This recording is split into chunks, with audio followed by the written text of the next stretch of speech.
Os mortos em Jesus serão ressuscitados quando ele voltar. A recompensa, a salvação, não é dada imediatamente após a morte, como muitos acreditam atualmente de forma equivocada. É uma confusão que a Bíblia não confirma. É mais do que uma linguagem fenomenológica pelo seguinte: nós percebemos que ao longo do Antigo Testamento e no Novo Testamento, a crença da inconsciência na morte ela continua. Por exemplo, além do Salmo 6, verso 5, que fala que os mortos não louvam o Senhor, o Salmo 115, 17, diz que eles descem à região do silêncio, nós vemos outros autores veterotestamentários e neotestamentários que usam a metáfora do sono, não é, para se referir à morte. Então, por exemplo, Jeremias, capítulo 51, 57 e também o verso 39, compara a morte a um sono.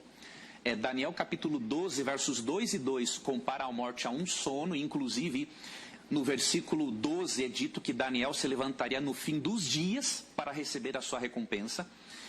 Depois nós vamos para Jesus, em João 11, 11 a 14, e em Lucas 8, 52, Cristo usa também a metáfora do sono. Interessante, quando ele fala da morte de Lázaro, ele diz assim: o nosso amigo Lázaro adormeceu, mas eu vou para despertá-lo.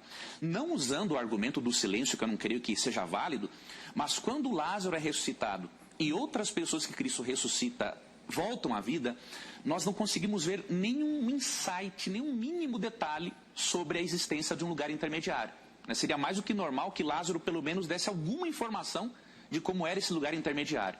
E aí seguimos para Paulo, 1 Tessalonicenses 4,13, ele compara a morte a um sono. 1 Coríntios 15, 23, ele também compara a morte a um sono.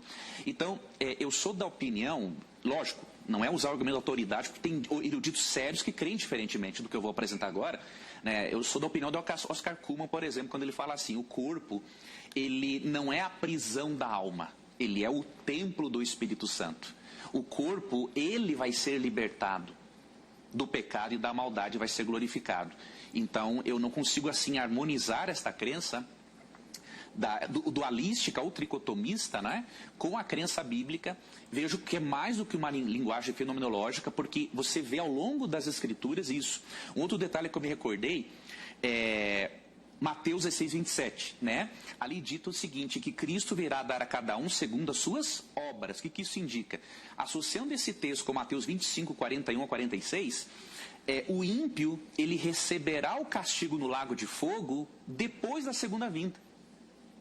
Então, os justos recebem a recompensa por ocasião da segunda vinda, os ímpios são jogados no lago de fogo por ocasião da segunda vinda. Nós não percebemos os ímpios já desfrutando, entre aspas, né, de uma punição antes da segunda vinda de Cristo, porque a punição do ímpio no lago de fogo é associada à segunda vinda de Cristo.